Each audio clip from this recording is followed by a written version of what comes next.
good evening. Tuesday night, 8 o'clock. What we're all about.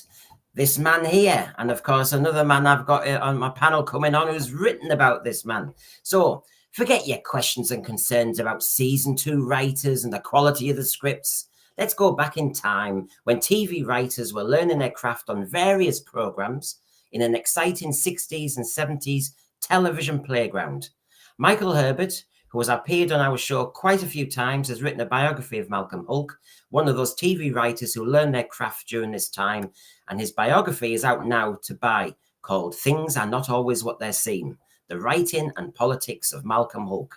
This is the official online launch tonight, so get your drinks ready, get your pens ready, we'll give you the details. We're going to enjoy talking about Malcolm Hulke's contribution to Doctor Who, of course, the Avengers, Dangerman, Gideon's Way, The Protectors, Armchair Theatre, list goes on. Okay? And of course, all those Target books as well. Remember those? So, just as a quick reminder before we get going, that's how you contact me. Email at census3@gmail.com. DM me on Twitter. They're the best two. We've been busy as usual. There's a few of our Sunday shows for you to catch up on. All very, very current. Yes, are there any viewers left? But of course, tonight, the viewers are all going to talk about classic Who, classic golden age television. And of course, it's all about this book.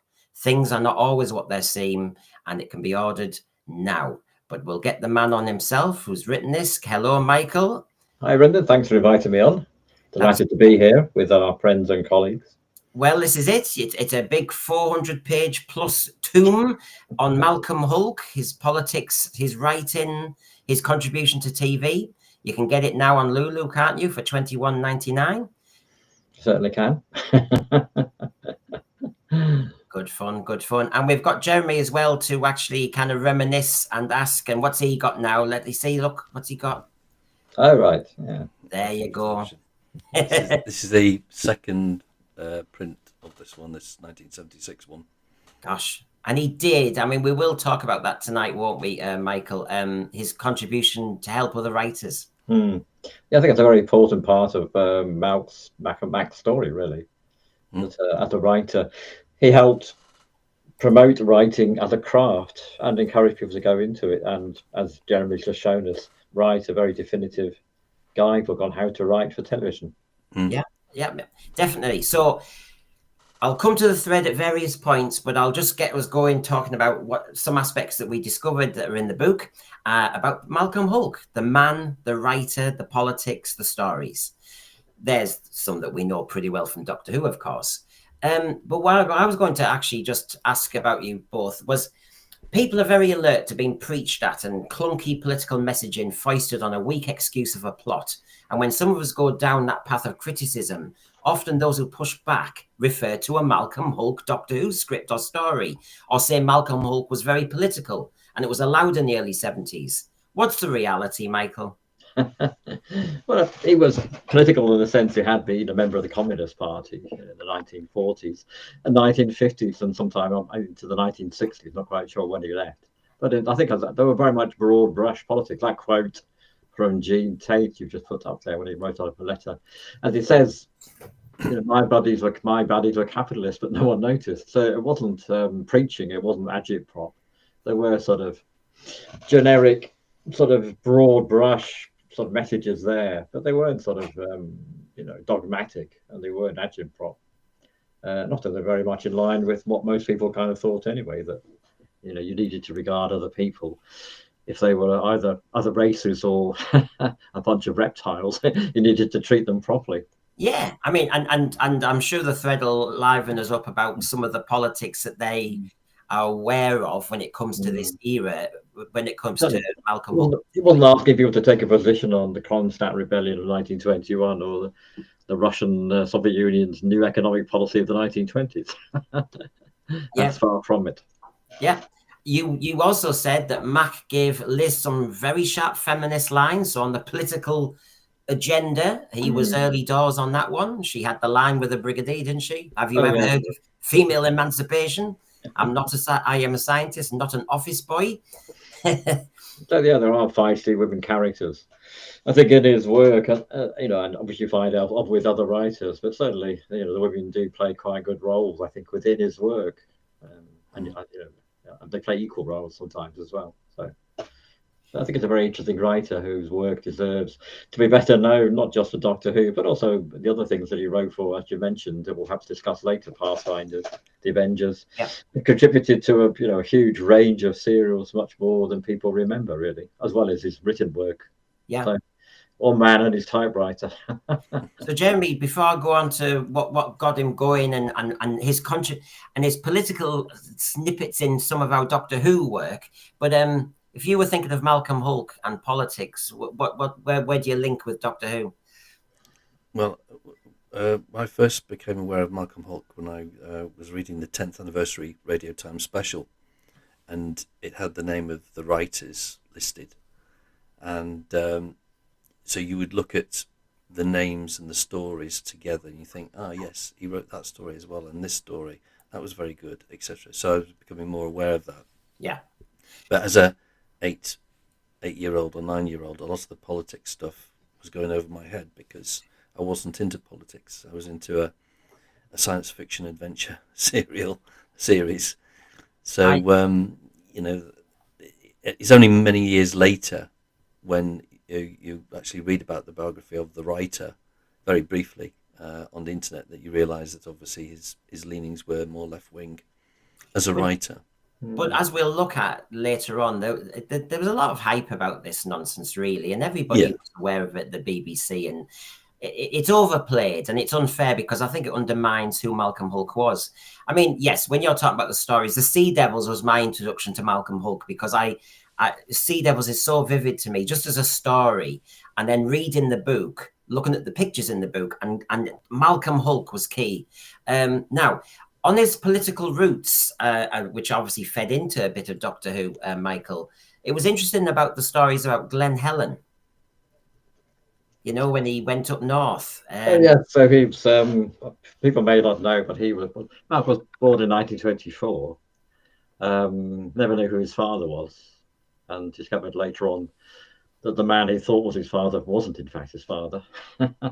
His mother sort of moved around, escaping creditors and debtors, and eventually ended up in the Lake District in the 1940s, where she ran a boarding house, which she to have lived quite in some sense an unusual childhood. For instance, he never went to school; they were always moving around so much, and so much of his contacts were with adults, either his mother and her companion, or the people who were, as you put up here, staying in the guest house, so having sort of discussions with adults, I think. Yeah, it takes me back to when Les Dawson used to say this, that he'd hear the older generation, normally older women, talking to each other, and he worked out how to do Ada and listen to that kind of gossip. And here, it seems that Malcolm Hulke, our Doctor Who writer and great TV writer, found as you say, his first intellectual forays with the guests. By reading the newspapers, I could talk to our guests intelligently about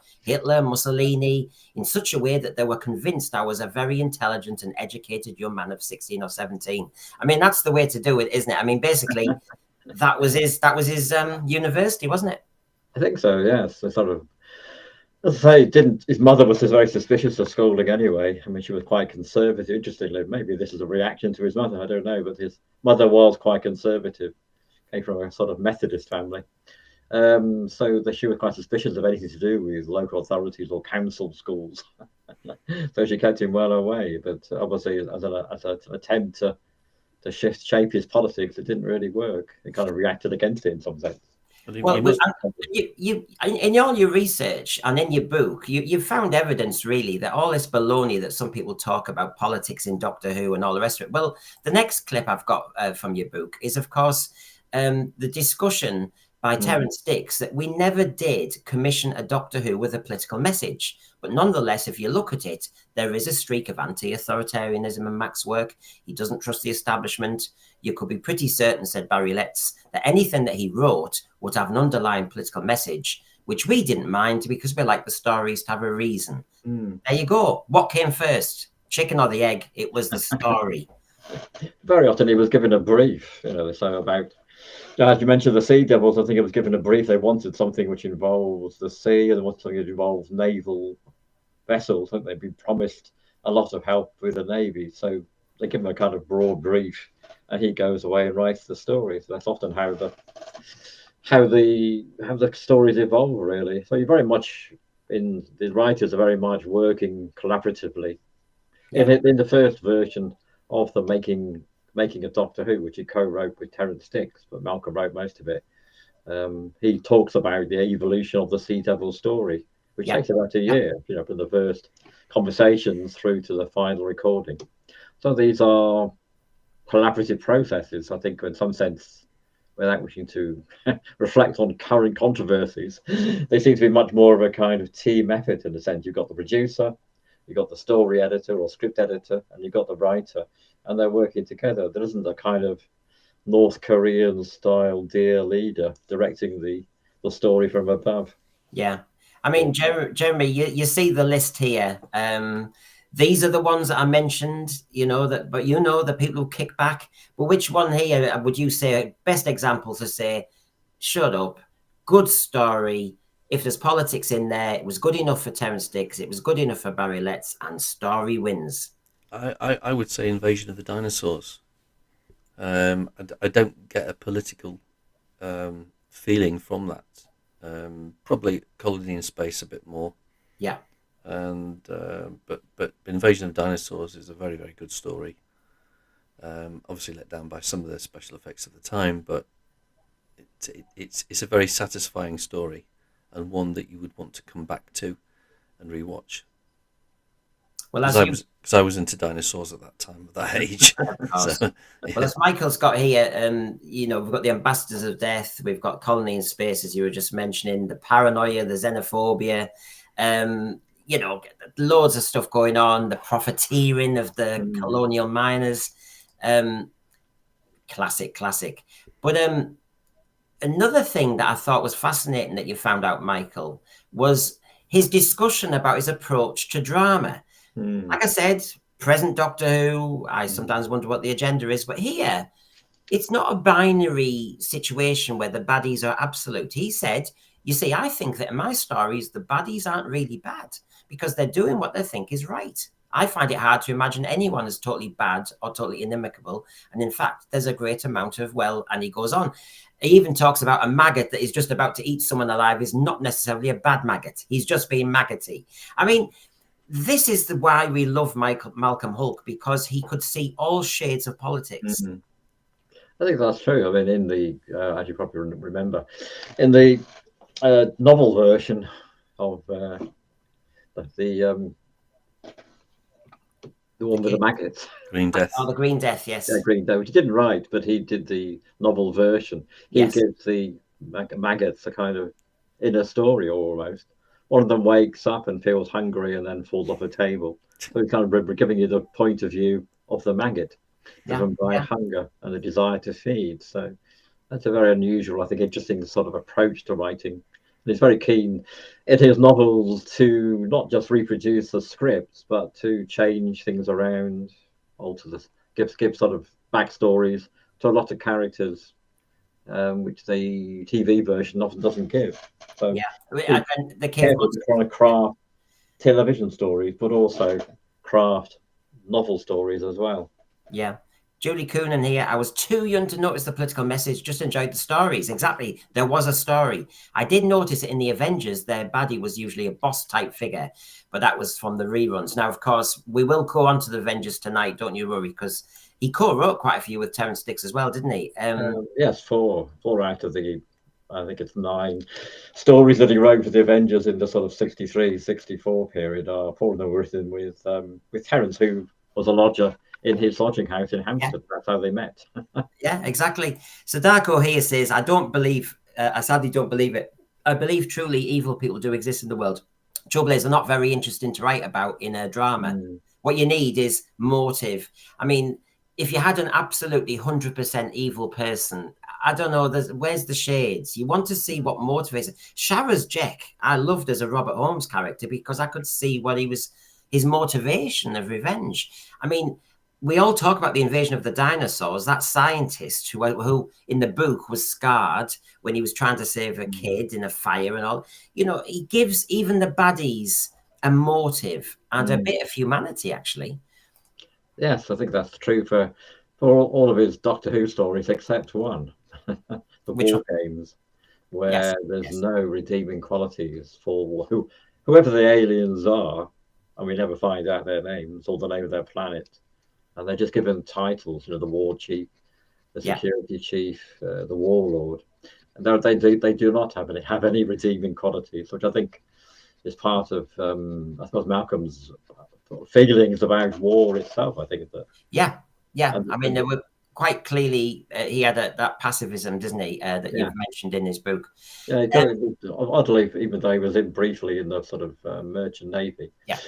he did have quite strong pacifist views, and and how the war didn't necessarily solve anything. It was just a lot of people dead at the end of it. So Now you mention as we go through, because obviously you would a lot of what your book's about with this biography is illusion and deception, and things are not always what they're seen, which is the title of the biography as well. And you cite examples like in the War Games, like the Chameleon 2 is in the Faceless Ones, where there's that idea of deception and illusion and everything. yes, I think it's all saying question everything really. That within society, just because people are telling you things doesn't mean they're true. Yeah, some would say it's a healthy critical inquiry, isn't it? Yeah, I'd say so. Yes, It's very true not today. not to take things on trust, particularly nowadays. But at any point Yes. in time, don't think take things on Trump rather. He also was a great writing philanthropist. I mean, you've got an example here, and we know from his making of Doctor Who and writing of Doctor Who, Mac believed that writing was a craft and should be respected and paid well for. Of course, it should be, and that there was an onus on those who had been successful to help aspiring writers with advice and support. You've got mounds of evidence of him doing that. Yes, well, Jeremy's already showed us the writing for television book. Yeah. Which, I think Andrew Cartmel I was in touch with during the writing of the book says it helped him when he became the script editor on Doctor Who, and helped other people. I cited a number of people who read it and then decided they could write a play for TV. In fact, I suspect TV is less open now than it was then to writers without any kind of track record, but just have the ability to write good scripts. So that's gone backwards. But certainly, as well as the writer for television, he was also encouraging people going out to give talks to writing groups, and sort of was in conversation or helped other people. So I think it's very much also his activity as a trade unionist in the Writers Guild. Yeah. So that was set up in sort of the late 50s with another former communist, Ted Willis, who rapidly became a lord, and a number of other writers. Many of whom you're familiar with: David Whittaker, Eric Pace, and Zita Dundas. That rarity at this time, a woman amongst this group of males constantly smoking in pubs, I suspect. So they wanted writers to be properly paid. I love this. Was that a Finnish version or something? That's the Portuguese version. They wanted writers to be properly paid, and also because a huge amount of money was being made in TV. It's hard in our era of countless TV channels. Remember that originally was just one until 1955. And then there was two from 1955 with independent television companies being set in, who made a huge amount of money from adverts. And the writers thought, well, actually, we quite like some of that, because without us, your drama isn't going to get very far. So he was very active, but also for the Writers Guild, he wrote 2 guides for writers, quite substantial volumes of a whole series of articles on all aspects of writing as a career, how to get noticed, who to write for, radio, magazines, newspapers, all the things that writers could make a living out of. And of course, as Doctor Who fans, we know this one pretty well, the making of Doctor Who, which was ahead of its time, I have to say, extremely helpful and generous of him, actually. Now, when it came to the politics in Doctor Who, you found loads of lovely come on, we're all Doctor Who fans, so the anecdotes, the gossip, the context, Michael, is always a bit of fun here. I mean, for example, this one, they pitched a story to Jerry Davis, The People Who Couldn't Remember. Can you remember that story, Michael? I don't know. Yeah, I'd like to know what the actual story was, but I've never been able to get hold of it. Probably with the trouble with researching is sometimes things just aren't there that you'd like to be there. So yeah, though it's mentioned, a lot of some of the pictures often just vanish. You know, they sort of seem to have sent them back to whoever pitched them, and then they sort of. Mac Mac was quite ahead of his time environmentally. He recycled quite a lot of his ideas. So some of his Doctor Who ideas didn't get to fruition in 63, 64, but then he kind of sent them. Well, we will tell everybody about the origins of all this in a moment. But it's nice to get the snippets, the highlights, the bits and bobs. So, for example, here he pitched and failed on a story, The People Who Couldn't Remember. It was rejected by Jerry Davis, but the answer was our viewing figures take a dive every time we introduce a joke in a script. We are avoiding satire and humour. I will just for a second let that register to everybody who's about to watch season 2, 2025. Hello? Yeah, keep Doctor Who away from this nonsense. Was Jerry Davis in the 60s. I found it fascinating, Michael. Yeah. Those about to laugh, absolutely, Caesar. Yeah. So very much sort of at that period, they were looking for adventure type storylines. Yeah. And there was obviously with the Romans was a kind of satirical kind of Doctor Who script, wasn't it? But mostly it's sort of serious stuff. The Doctor lands on a planet, gets involved in something, and they eventually try and resolve it in some way or another. So those are kind of storylines. I think they were. Here we had the inspiration for the Silurians, which you outline in your book as well. The book, of course, is Things Are Not Always What They Seem, The Politics and the Writing of Malcolm Hulke. It's on Lulu, $21.99, about 450 odd pages worth. Lots and lots of detail about the golden age of TV and Doctor Who and all the snippets. And we're just giving you a few little teasers for you. But this was the origins of the Silurians. So again, it gives you an idea to the process of creating a story, that you sort of sit in a room, throw some ideas around till eventually come up with something you think, yeah, that could work. So then the writer sent away to do a sort of preliminary summary of it, goes back to the producer and the script editor, and they say, that sounds okay, or don't like that, can you change this? And a year later, it's on the screen. So it's just quite a hard process getting from. Yeah. I mean, Jeremy, when you look at the origin here and you think, gosh, they are so modest, these people, when you compare to how we see things now. You know, for example, he says, so I had an idea, no more than that, this is Terence, and asked Mac what he thought might have happened. And he said, well, suppose they went into hibernation. Why? Well, and we kicked it around between us, as Michael was saying, and discussing the reptile men, their hibernation, what wakes them up, and the whole thing unfolds. That is so modest, Jeremy, because to be quite honest, you get a 7-episode story with adventure and a lot. And he makes it sound like, oh, we were just tossing ideas around. Yeah. Well, it starts with an idea, doesn't it? Yeah. And then you build around it to get a script, if you can get a script out of it. Yeah. But that idea that they're toying around so modestly, you cannot make into 7 episodes that people will watch, because you need enough perils and jeopardy and drama and characters. Yeah. And conflict. Malcolm said that in drama, you're always looking for conflict, between not necessarily between sort of different groups of people, but within those groups as well. So within, again, if you're talking about the Silurians, there's conflict between the Doctor and the Brigadier. Yeah. The Brigadier is always saying, let's go off and sort of take all these men into caves. The Doctor's saying, let's hold back. You were typical, that's the kind of military mindset. You see a problem, you start shooting at it.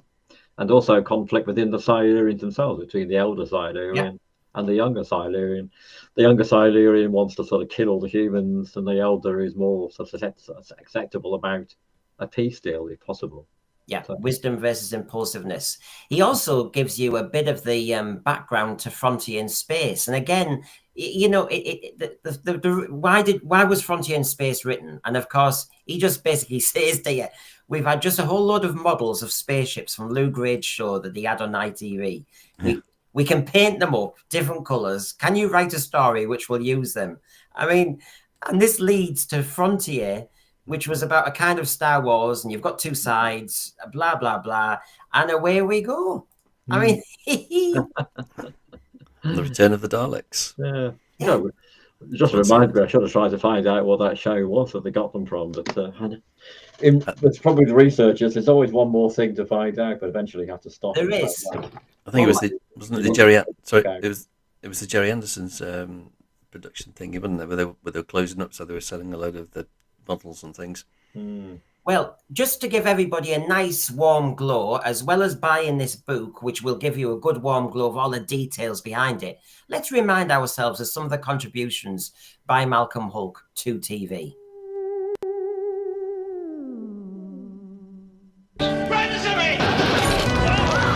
This has changed before, it will change again. You're a gay old thing, aren't you? Are you on the gang too? Which cast?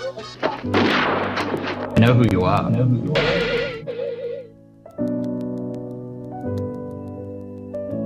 Good grief. It's a stegosaurus. He's a flying beastie! That creature has an egg at disposition, Brigadier, and a brain about the size of a walnut. Scatter! I've brought some old friends along to meet you.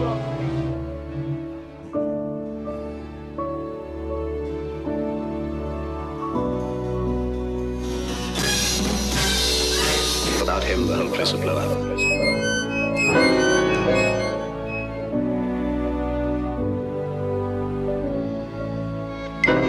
Hello. Hello. Are you a Silurian?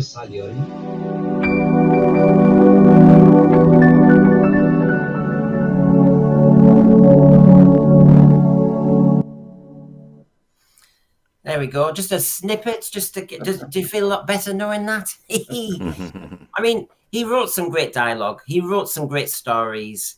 He wrote some great characters. I am a real fan of Malcolm Hulke. I will. And Michael, tell us the reason why you actually decided to write about him. I can't remember now. Well, I've been sort of watching Doctor Who since '63. I'm afraid that makes I'm so old.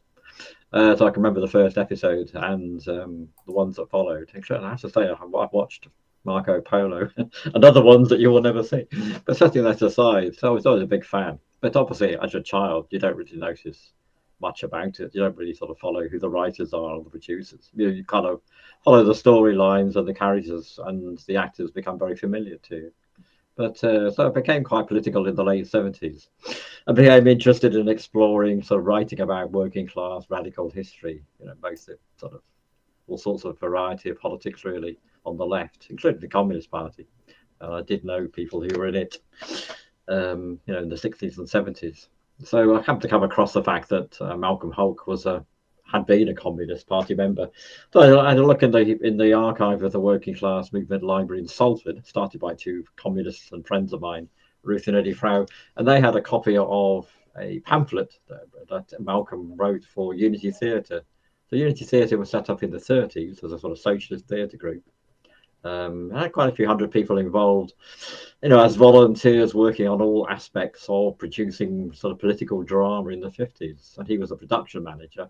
And then, taking that theme of Malcolm being keen to explain things to people, help them understand, he wrote a drama, a pamphlet about Unity Theatre called Here is Drama, which was all about how Unity works and saying, well, if you're a new member, this is how the organisation works. And if you are not happy about things, you need to speak up and take it to people, in the organisation. So from that, I thought I would try and find out a bit more about him, and failed really to start with. So I did a small pamphlet about him in 2015 that 5 Leaves Press published in Nottingham, and then kind of set it aside, particularly as I heard that somebody else was working on a biography, but that never came out. And then COVID came along, and we were all stuck at home for several months. I started researching again.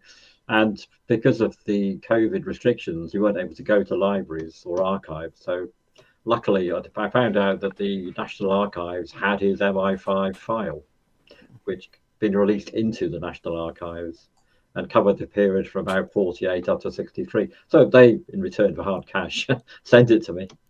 And that had a huge amount of detail about, letters, transcripts of phone calls. The Communist Party headquarters were bugged. And so everything that happened in there was recorded, which is very useful, and had lots of copies of his letter. So once you were on their radar, then they followed you, they opened letters and so on. So that was very useful. And then after, I managed to make contact with a few people who'd known him. Yeah. So I mean, Jane Tate, who was his landlady's daughter, is still with us, and had very clear memories of Malcolm, and said what an interesting person he was. And she had his letters that he wrote to her in the 70s when she was working in Africa. So again, it was a huge insight into his daily life almost. And other people made contact with me. So from that, and from other sort of also the TUC file as well on him was very useful. So it sort of started to all come together. And 5 years later, I finished. You finished. So I will. I've got examples here. People will have to look at later now. So you've got the faceless ones as an example. The chameleons. He co-wrote that with David Ellis, didn't he? Exactly. Yes. But what was lovely was he just said it was fun. Malcolm Hulke, you've got one of his bits of dialogue that you found out, and he just said it was fun. On this one, you've got when Terence Dix was living with Malcolm Hulke and really looked up to him like a mentor, didn't he? Yeah, I think and so, you just said when they were doing the war games, he just said the great thing about Mac, you see, from a technical point of view, was that he was a touch typist. I mean, I learned to do that. 60 words a minute, I learned at 11 because I wanted to be a journalist, and it's a skill to have. I wish I had it now. He was always terribly efficient and well organized, a kind of human machine. And when he decided to be a writer, the first thing he did was go to a typist school. That bit I got right. So the way we would work was that Mac would sit at the typewriter and we discuss a line or whatever, agree on it, and zap, it would be on the paper. Oh, I can imagine those 10 episodes of the War Games just being on fire. It just they had to be because they needed the scripts very quickly. Yeah, exactly. So Mark first started writing in the mid-50s. He got to know Eric Pace, who was also keen. And as I said, with the advent of sort of ITV and so on, then there were opportunities. They needed drama. They needed writers. So their first drama was actually on BBC, This Day in the Fear, which went on in 58.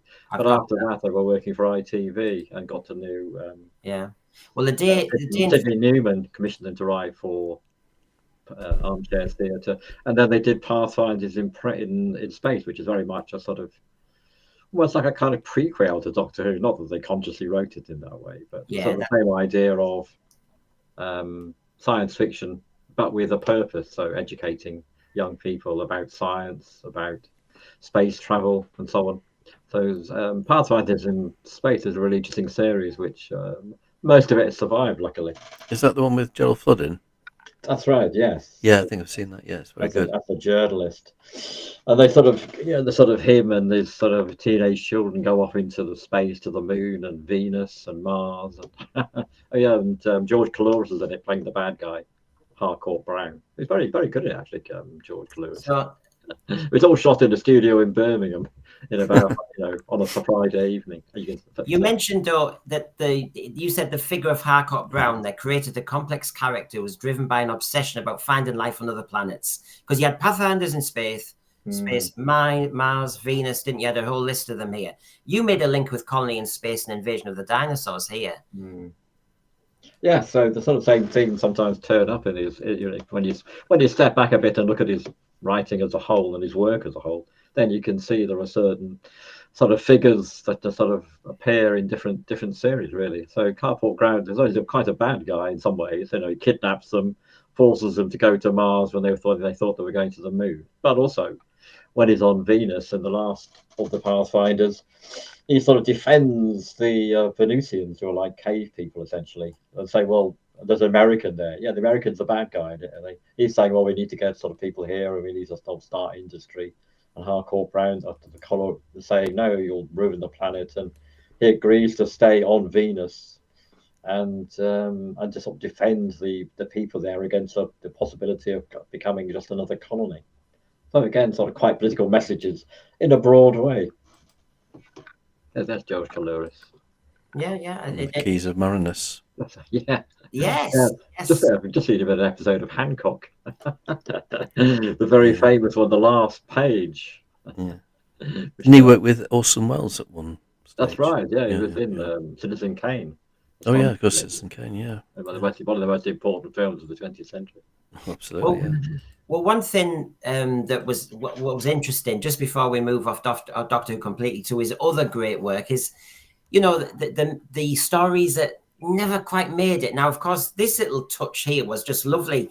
When you see sliding doors moments, and Sidney Newman was talking to Malcolm Hulke from the very beginning of Doctor Who.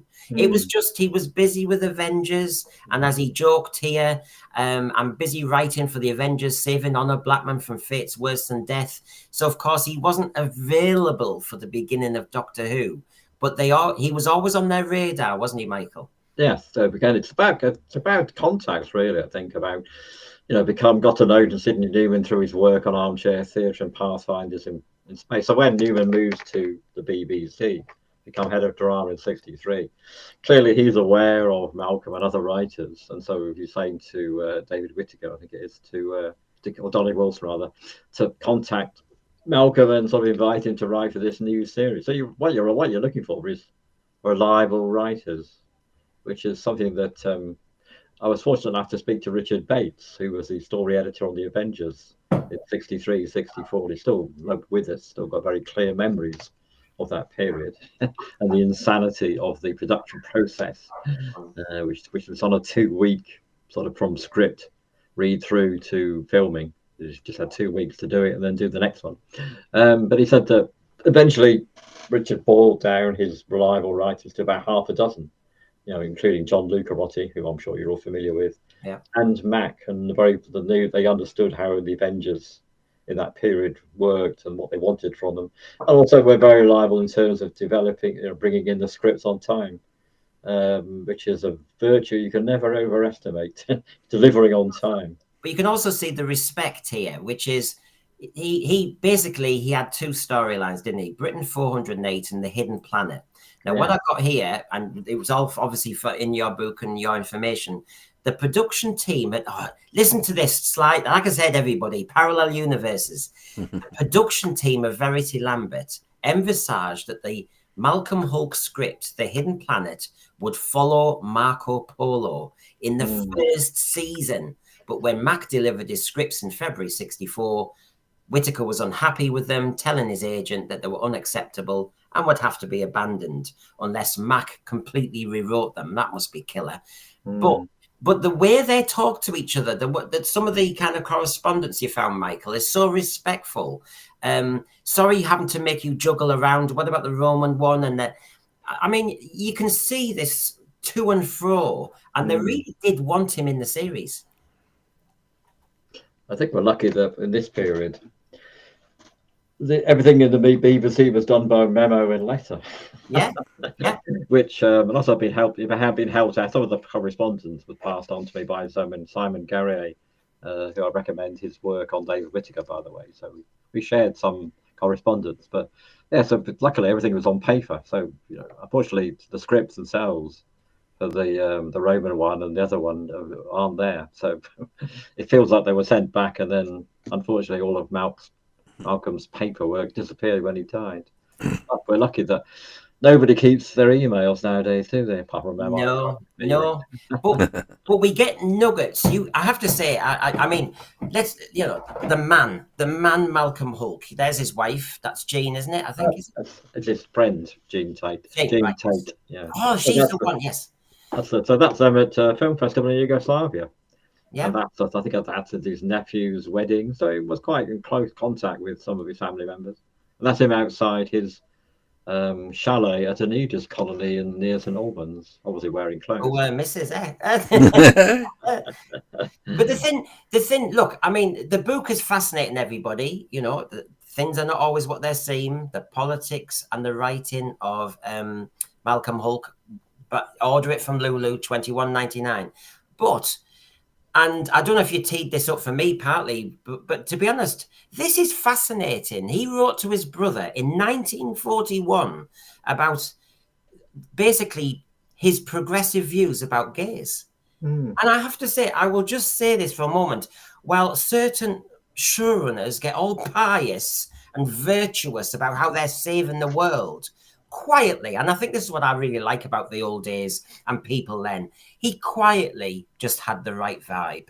And if I show you this, everybody, this is stunning for somebody in 1941 to have this view. He says to his brother, you, because you're like the other people and don't understand, think that the little one-bar clubs and even the open bars where men and boys can hold hands and even kiss without ridicule are stinking, degenerate, and resemble a cesspool. Well, if you think that's wrong, I'd better not tell you of the places where women dance with girls and men with boys, places where only members go, blah, blah, blah.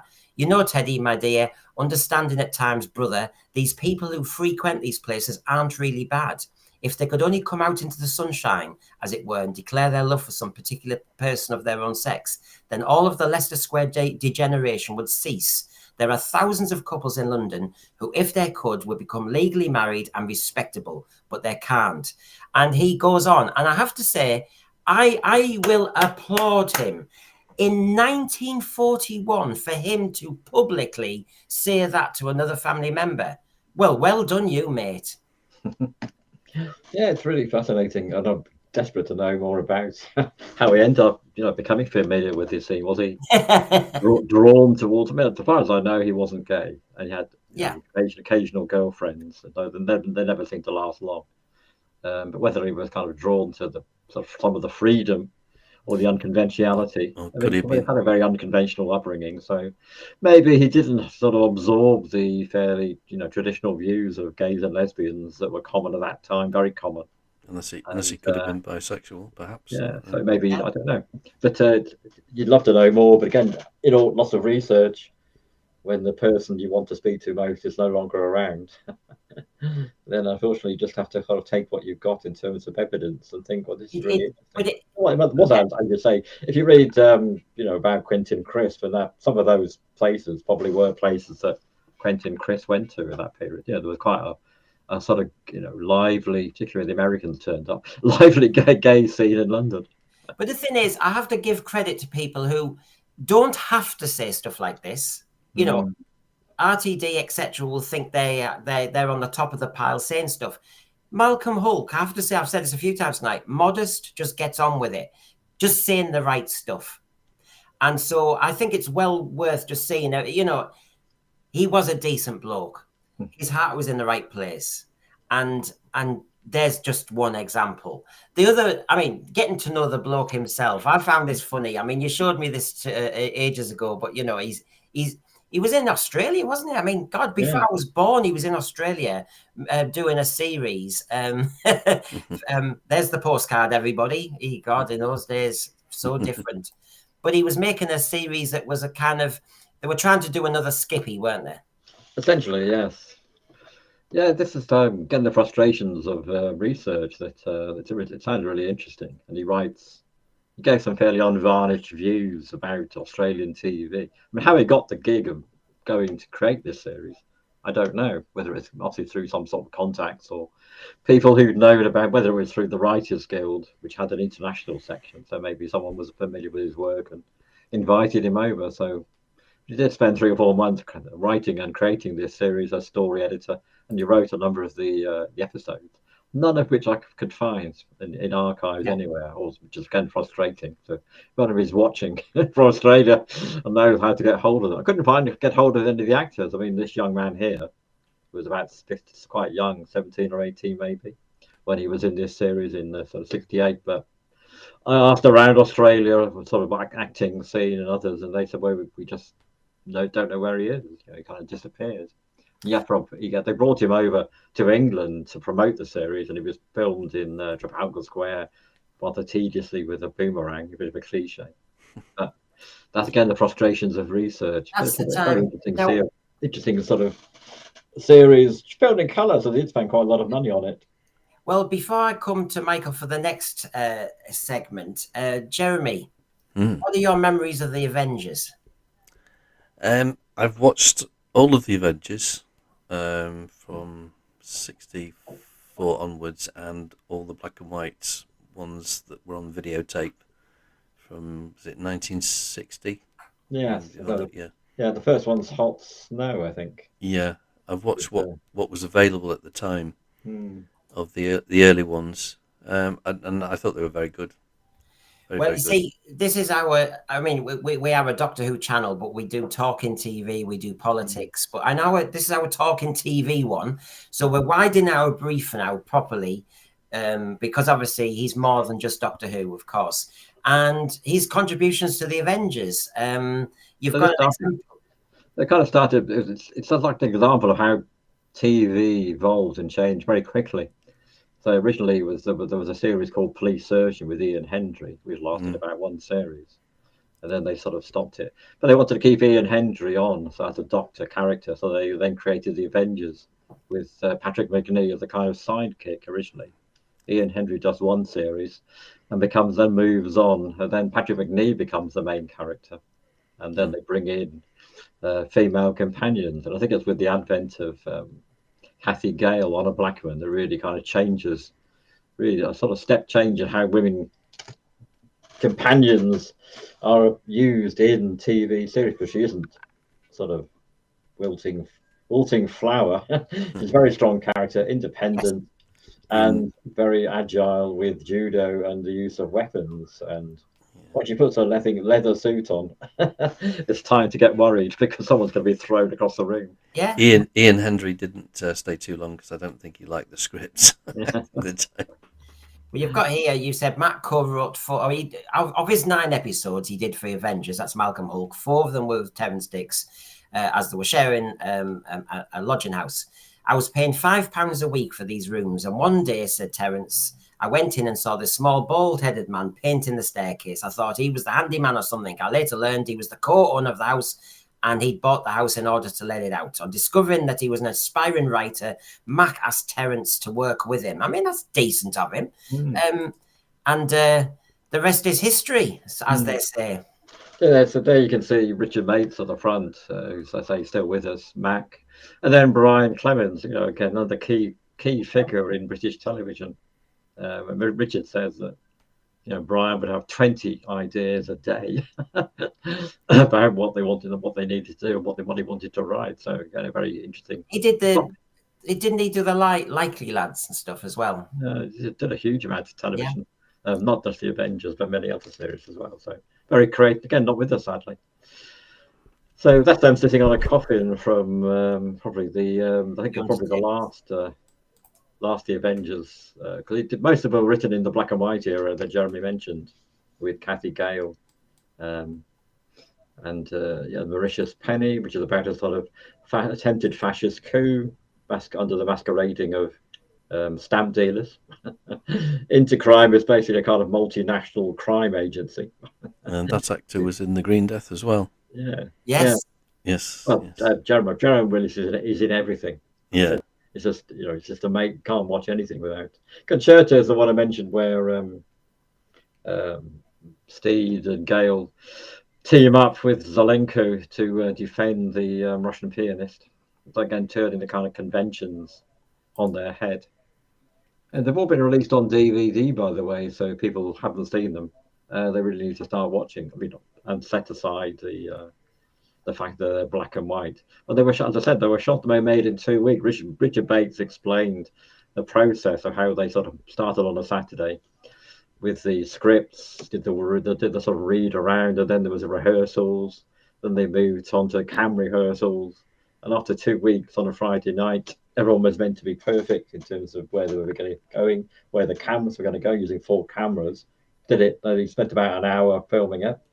Off to the pub, start again the next Saturday. But it was quite a dynamic series, though, and it was ahead of its time in how it was made, and it was very dynamic. I mean, I think their attitude to women was better than an awful lot of series then. Hence why they're so famous in how they come across. Kez the Drone here says Tara King was my favourite, I watch the reruns now. The relationship between Clara and Capaldi had similarities to Steed and Tara. You see, I think whether we talk about the Avengers, Pathfinders, Dangerman, Doctor Who, this era of writers. Now, Malcolm Hulke's ahead of Terrance Dicks, isn't he? He pulled him in, but basically these are him, Terry Nation, and that they are making TV. They are setting the template for some of the stuff that we get now. Yes, I think it's important to remember that I think if you've got the reputation of being a good writer, then you're in demand. So there's a period when Malcolm was writing a huge amount, every week, churning out the Avengers, turning out other series as well, does Dangerman, and so they've got a good reputation and very busy. So it's that kind of skill of being a writer who doesn't stick to one thing. So there's no hiding place. A couple of those. Did 2 films, The Man in the Back Seat and Life in Danger. So it's not just he was a writer who did Doctor Who, or a writer who did Doctor Who, the Avengers. It's about whether people wanted him to write and valued his ability to deliver scripts and interesting stories. So, but this is why I've always said, Jeremy, that although I want my Doctor Who to have science fiction as a component, I want actually, bottom line, whether it's a showrunner or a producer or the chief writer for Doctor Who, first and foremost, somebody who's experienced in TV writing. And I suppose the BBC thought that's what they got with RTD, having done other stuff, but you can't knock Malcolm Hulke and Terrance Dicks and Terry Nation and that whole period of television writers who, as Michael said, they could do Crossroads, they could do an adventure script here, and they were churning them out fast. This was not the era of doing 20 drafts. Oh yeah, there were very, very good writers for that period of time. And not having your script rewritten by somebody else when you turn it up. People having confidence in what you do and not feeling that they. Richard Bates says that he never rewrote anybody's script. He said that wasn't his role as the story editor. His role was to find the right writers, give them the sort of briefs and work with them. That it wasn't his role to rewrite the scripts once delivered. He had confidence in his writers to come up with what he wanted, and I think that trust was repaid in the scripts that Malcolm and John Lucarotti and others wrote for the Avengers. Yeah. You see, I'm trying to see, is there a difference in those days? I mean, he worked with David Ellis with the Faceless Ones. Eric Pace, I mean, I'll show the next screen. Hold on, I'll just put it up. And then where, Malcolm Hulke and Eric Pace. And, he was much more collaborative than some people I know as a writer. And he built up all these partnerships. And I think we've talked before where you said maybe him and David Ellis could have gone further, but I don't know, paths went different directions or something. Well, there was mentioned in the stuff I read about them working on something, but they never...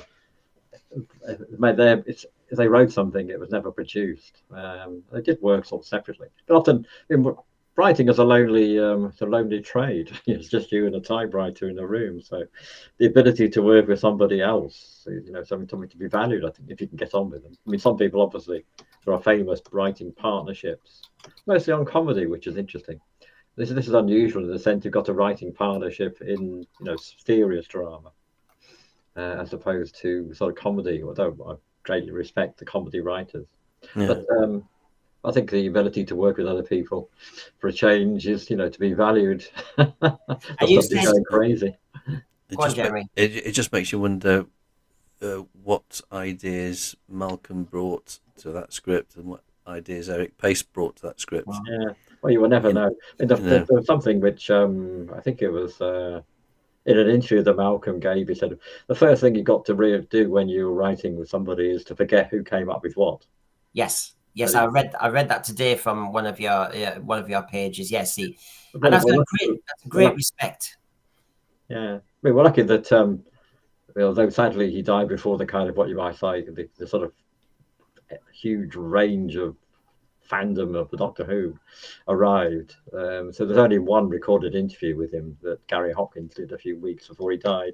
But there were a number of other interviews where young aspiring writers producing fanzines in the wilds of Surrey or whatever, went to visit. He was very open to being talked to. Though people were asking him to remember things that happened a long time ago. So they're like asking him about Doctor Who, 5 or 6 years before. And I think he sort of says in a letter to one of them, I must have written 1 million words since then. So, yeah. Because he's always looking to the next project. So after 74, he never wrote for TV again. All the series that he'd written for had come to an end, apart from Doctor Who, but that was being run by different people. So I think all those contacts, which enable you to get work, had kind of run dry. You see, you've mentioned here, because you mentioned it earlier. I'm just trying to keep up. Where basically you said that Disdain Fear, very interesting concept, because it's in 1958 about an ex-IRA man in hiding from his comrades who were hunting him in London. I mean, this is brave stuff. This is interesting stuff. And then, of course, was it just one episode of Dangerman he did? Yes, you could say there's Earl Cameron, is it? No. Very well-known actor. His name escapes me suddenly. Oh, no. But appeared in a number of James Bond films as well. But he was in that actor was in the moon-based one, not the moon-based, the ice-based one, the 10th Planet. Sorry, the brain has gone. Yeah. He played the astronaut in the 10th Planet. That's Earl Cameron, yeah. Stanley Baker in The Criminals, which but that's the only one of the armchair theatres that's available, although not at the moment. Yeah, The Protectors was a kind of forgotten series, did in '64, a bit like a sort of series, like an attempt to create another Avengers series, which I quite like. So he did 2 of those. And Gideon's Way, he did one about corruption in the building trade. Yeah, I've seen that one. Gideon's Way, it's good, that. It could happen here is about corruption in the trade union. Someone trying to take over a trade union, American guy there, with a very pert sidekick. I mean, look, if you're writing so many episodes, they'll only give you the job for another gig if you're successful and you know how to churn out a script without actually repeating yourself so many times in different ways. That's Victor Madden and Donald Houston. That's correct. Yeah. Again, it's about that's him when he was interviewed by the Ham and High, as it's known, the local Hampstead newspaper. Interviewed him about, I think it's his book about Parliament. So after he stopped writing for television, he then produced the Doctor Who novels that many of you are familiar with, Crossroads novels, which again very, very popular series, much derided, but very popular with the public. And he did the making of Doctor Who. He did a sort of guides to writing, which Jeremy's produced. Also, a guide to Parliament, which didn't sell very well, sort of record of parliamentary interests, but didn't seem that people were that interested in their MPs. Also, a guide to alternative medicine. Well, tell me one thing that you start a process to research somebody. You have preconceived ideas, as we always do when we do these things. Tell me one of the biggest surprises you got once you did this, and what the biggest surprise that you learned about Malcolm Hulke? I felt it was more a kind of that he was much more than a Doctor Who writer. There's a range of his writing, the number of series that he wrote for, some which have been sort of forgotten, like Gert and Daisy, which featured 2 Elsie and Doris Waters, who were very popular actresses, quite pioneering as comedy. 2 women doing comedy. They were on the radio during the war. My mother, who's 93, remembers them being on the radio in the sort of 40s and 50s. And then they tried to do a TV series which didn't really work. So it wasn't, again, it was about the sort of Crossroads was a big part of his life in the sense of bread and butter. Because it's on all the time, then it needs a huge amount of writing. So I think just the range and the dedication he put into it that was interesting. So it was a much broader range of creativity than I was expecting, I think. Yeah. It's also a sad thing I learned, which Terence talks about in the interview on the War Games, I think it is, when he talks about Malcolm, and that when he died, quite young, in his mid-50s in '79, there was hardly anybody at his funeral, and there was no kind of service or real sort of, nobody spoke about him. They just sat around and then went to the pub, I think. So that's been quite sad. It's quite sad when I think now that I look, I'm an ex-English teacher. I've taught them all, H.G. Wells, the lot, Fitzgerald, just Steinbeck's, Dickens, everybody. Oh, yeah. And also being a Doctor Who fan, I really have an awful lot of respect for Malcolm Hulke. And so I think it is important. It's just a shame, as you say, we can write about him, we can talk about him, we can eulogize about him, we can say we wish we had somebody like him now. But it is a shame on a private way, I mean, I suppose once you're dead, aren't you? I suppose. But yes, I know what you mean. Symbolically, it's a shame that he didn't probably realize how many of us really appreciated what he wrote in television. Yeah, that would still continue. As we've discussed tonight together, still continue to value his work and appreciate it. There's obviously a particular era of TV which has really kind of come to an end, but I think it shows that television was important in that period. And although people were making, particularly on the ITV side, were making it for money, that didn't mean that there wasn't intelligence and being put into the kind of drama that went out. I think it respected the public. I think it believed that the public could cope with interesting, intricate, and challenging drama. Yeah, so well, this is it. I mean, Jeremy, I never feel patronized by Malcolm Hulke. No, I don't either. The stories are very enjoyable, which is the main thing, isn't it? And particularly if it's a good read. Yeah, well, and just in the final few minutes, if the thread, while you've got Michael Herbert here, have you got any questions for Michael Herbert about what he found out in his book, anything like that? We'll just stay on for a couple more minutes. I've got questions. Go on, Jim. Yeah, I've got a question. You know, when you say that he didn't go to school and he didn't have education, but he must have had some sort of schooling in terms of how to read, how to write. Yeah. Whether it's Sorry, yeah, he wrote something which was very valuable for my research. He did write a talk for radio in '63 called "I Never Went to School," and so it seems that intermittently his mother would get some sort of tutor or a tutor to kind of, or maybe she taught him to read. So he did have intermittent sort of education, but mostly at home. So if he ever went to school, it wouldn't have been more than 1 or 2 weeks at the most, because then they were always moving to escape the creditors. Yeah. So yeah, it's kind of fascinating. So it's fascinating how when we assume that you have to go to school to learn things. Although I do know people who educate their children at home.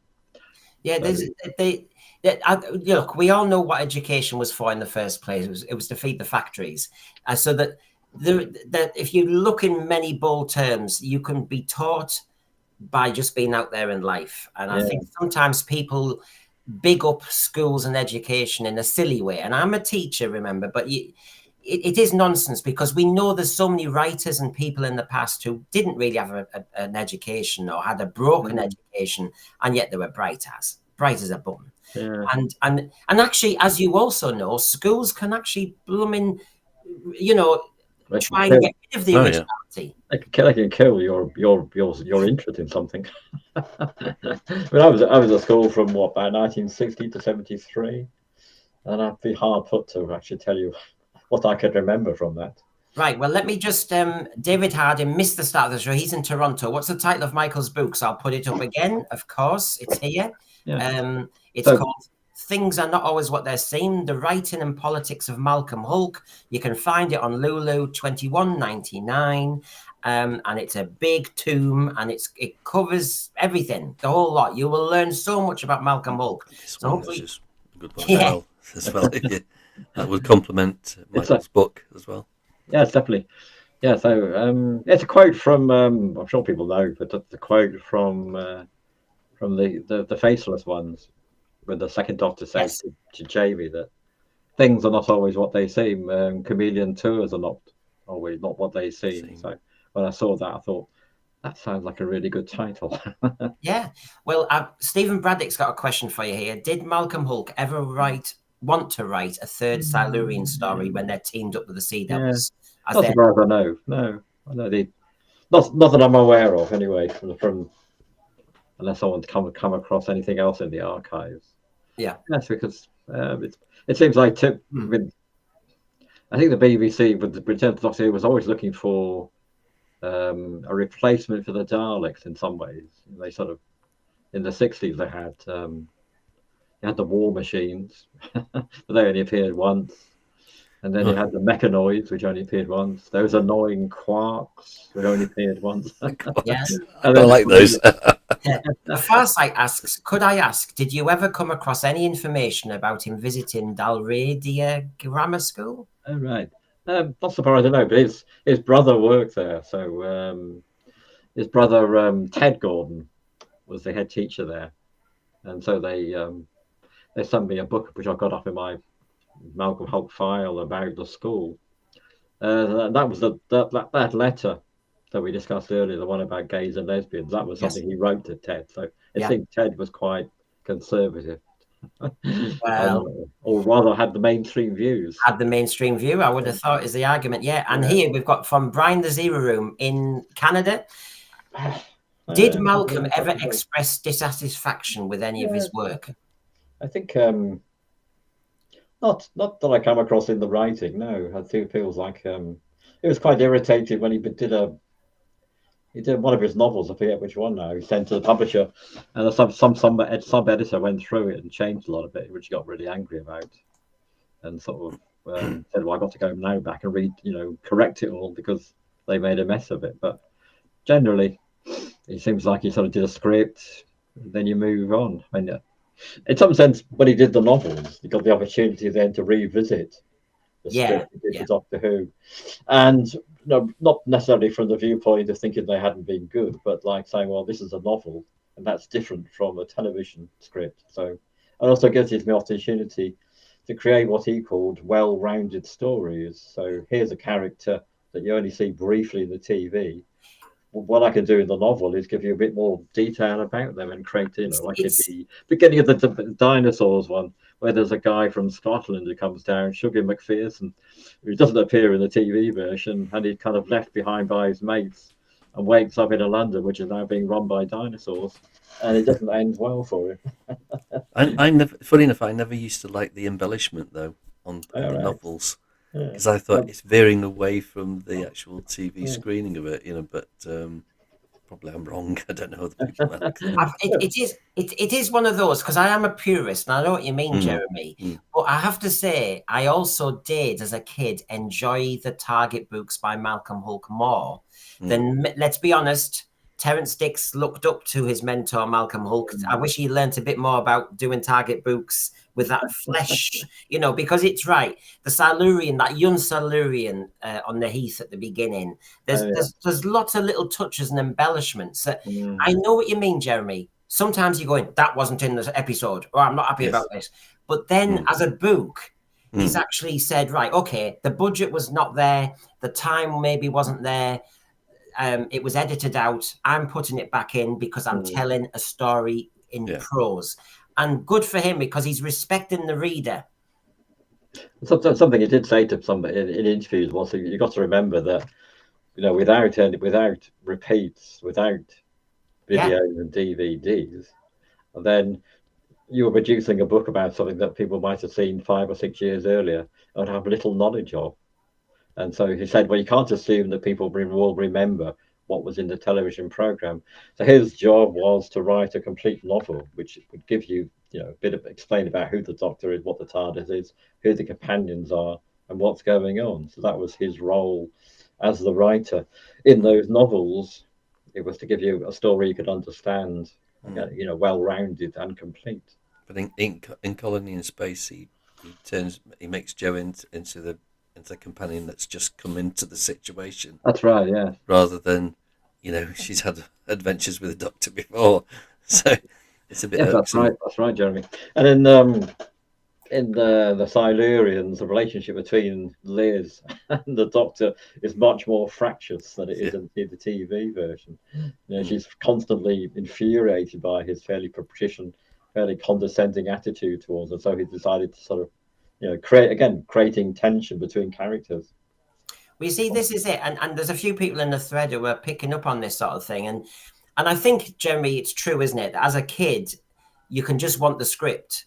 in target form. But I think as you get older, you appreciate that the writer was trying to do something more for you and actually give you your money's worth. Because I mean, if it's the original writer, I suppose it's only fair for the writer to embellish his particular story anyway in the novel. But when you're a kid and you're reading it, or you get older, you think that wasn't in the story. The thing that I know I'm arguing with myself as a kid here, because of course, if you just got a kind of dumbed down script in prose, the snag is you're just getting the script. You might as well just say, "Can I have the scripts?" But of course, it is a written piece of prose, and they've respected that. And Malcolm Hulke, definitely. Adrian Sherlock here, the Cave Monster is actually very, very different to the TV script. He takes an interesting approach in that one. And Brian, the Zero Room in Canada there, in the Green Death novelization, Joe offered to serve Professor T in a frilly little dress or even topless. I hadn't seen the TV version, wondered if those lines were in it. Well, I couldn't possibly comment. Green Death was a rare case of Hulke novelizing a serial he did not write. Yes. Although, as an aside from that, you're talking about sex. When he did the Crossroads novel, the first Crossroads novel, I mean, there's a great deal of sex in it, which was never in the TV version. I mean, the Crossroads novels, it wasn't a huge that would have Crossroads, but I think he took a lot of liberties with the Crossroads characters and storylines. Well, that probably would have livened it up, wouldn't it? I mean, Crossroads was quite dull, really, wasn't it? Yes. They're always answering the phone. Although it did have a big following, so I can't. Huge! There's still a fan club for it. I was going to say, yes, I think it was quite a big Raymond Chandler fan, as all righteous people should be, and he was fond of quoting, I think, Chandler's aphorism, when in doubt, have a man come through the door with a gun, which is precisely what happens in one of his Crossroads novels, or some of Crossroads episodes that he wrote. There's one where there's a couple, I can't remember the names now, but towards the end, this guy just comes through the door with a gun. As they do. As they do. So the reason we've been here is to actually share memories and experiences and love of what Malcolm Hulke did for television, for Doctor Who. And of course, it's been a labour of love for our friend here, Michael Herbert, who has launched it now. It's been out. It's there. You can order it tonight. It's there on Lulu, $21.99. Things are not always what they're seen. The writing and politics of Malcolm Hulke, scriptwriter on Pathfinders in Space, The Avengers, Doctor Who, and many, many more. But we've tried to give you highlights and snippets tonight, and hopefully that's kind of get people salivating and wanting more, Michael. Thank you. It's been a huge pleasure to meet you both and to launch the book officially online here and now. Get ordering, everybody. I mean, come on. I mean, we can all moan about, like I say now, but you've got a book here, and I love to see the origins of Doctor Who, those sliding doors moments of what could have been. Malcolm Hulke could have been in the first season of Doctor Who. How different would that have been? I'm a Doctor Who fan. I'm interested, that sort of thing. So thanks for sharing this platform, Michael, to launch the book. And I hope it does well. And I hope your launch goes well next week. He's got Katie Manning and everybody next week, folks. All right. Okay, thanks, Brendan. Thanks, Jeremy. It's been a real pleasure. And thanks to everybody who's been listening and watching. And if you're Malcolm Hulke fans, then you're in the right place, and continue to listen and watch Brendan's inimitable and indispensable Sense Sphere show. Yes. He hasn't paid me to say that. No, so, and tomorrow at 2 p.m, I'm sad to say we go away from Classic Who and we're on the Bigenerates. And although it's Whovians across the generations, yes, as I said to the people in the thread earlier, we will be discussing the Radio Times interview with Varada Sethu, who seems to have some interesting points of view. That's for 2 p.m. tomorrow. Let's not spoil this stream. That was all about the golden age of Doctor Who and the golden age of TV. Thank you very much, Jeremy. No problems. And of course, thank you very much, Michael, for writing the thing and sharing it on our platform. Okay. Good night, everybody. Bye. Ta-ta.